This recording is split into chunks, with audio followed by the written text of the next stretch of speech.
اعوذ باللہ من الشیطان الرجیم بسم اللہ الرحمن الرحیم رب اشرح لی صدری ویسر لی امری واحلل عقدۃ من لسانی یفقہوا قولی ربی زدنی علما اللہم فقہنا فی الدین۔ باب رمضان کے روزوں کی فرضیت کا بیان۔ رمضان کے روزے کیسا رکھنا ہمیں پتہ چلا پہلے الحمدللہ وہ دیکھیں گے۔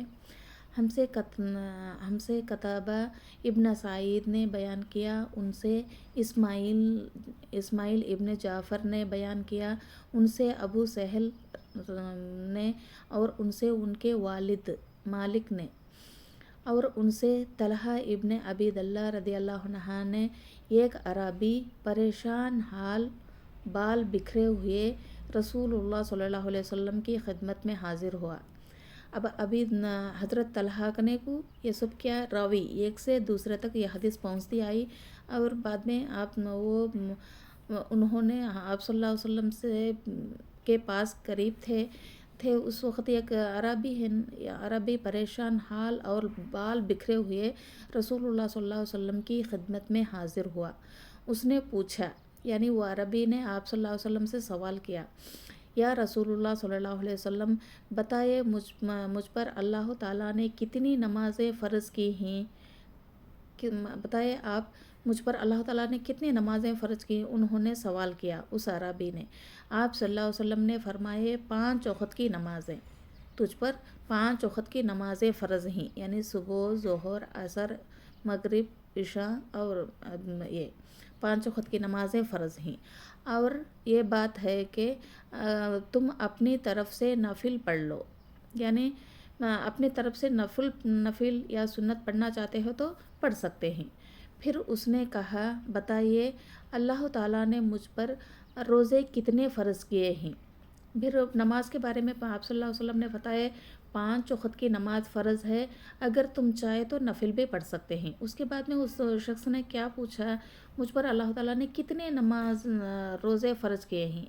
نبی کریم صلی اللہ علیہ وسلم نے فرمائے رمضان کے مہینے کے، یعنی یہ ہر ایک پر رمضان کے مہینے کے روزے رکھنا فرض ہے، یعنی ہر ایک بھی رمضان کے روزوں میں ٹال میں ٹول نہیں کر سکتے، کیونکہ ہر ایک پر بھی یہ روزے فرض ہے۔ اور یہ بات کہ تم خود اپنے طور پر کچھ نفل روزے اور بھی رکھ لو، یعنی فرض نماز کیا ہے ہمارے لیے؟ رمضان مہینے کے روزے فرض ہے ہم پر، اگرچہ بیمار ہے، سفر میں ہے، یا روزے نہیں رکھ سکتا، وہ دوبارہ وہ مہینے کے بعد میں بھی وہ روزے رکھنا فرض ہے۔ ہر مسلمان پر رمضان کے روزے فرض ہے۔ اگر چاہے مہینے میں 3 روزے ہیں، یا ایام البید کر کے وہ روزے بھی رکھ سکتی ہیں، اور جمعہ، پیر ایسا بھی روزے رکھتی ہیں، اور خود وہ چاہ کے رکھے تو رکھ سکتی ہیں، ان پر فرض کرنے کی نہیں۔ یہ بات فرمائے آپ صلی اللہ علیہ وسلم، کیا فرمائے؟ رمضان کے روزے آپ پر فرض ہے، اگر آپ چاہے تو خود اپنے طور پر نفل روزے بھی رکھ لو۔ پھر اس نے پوچھا، پھر 3واں سوال کیا پوچھا اس عربی نے؟ پوچھا زکوٰۃ کس طرح مجھ پر اللہ تعالیٰ نے فرض کیا ہے؟ پہلے نماز کے بارے میں پوچھا، پھر روزے کے بارے میں پوچھا، تیسری بات کیا ہے؟ زکوٰۃ کے بارے میں۔ زکوٰۃ کتنی فرض کیا اللہ تعالیٰ مجھ پر؟ آپ صلی اللہ علیہ وسلم نے اسے شرعی اسلامی باتیں بتائیں، یعنی باتیں کیا، کتنا وہ حساب سے آپ صلی اللہ علیہ وسلم نے اسے بتائے، یعنی شرعی عذر، یعنی اسلام کی حالت میں کتنی زکوٰۃ دینا، وہ سونے پر کتنا، پیسے پر کتنا، اس کے برابر آپ صلی اللہ علیہ وسلم نے اس شخص کو بتائے۔ جب اس عربی نے کہا، کیا وہ 3 باتیں سننے کے بعد آپ صلی اللہ علیہ وسلم سے اس عربی نے کیا کہا؟ اس ذات کی قسم جس نے آپ صلی اللہ علیہ وسلم کو عزت دی۔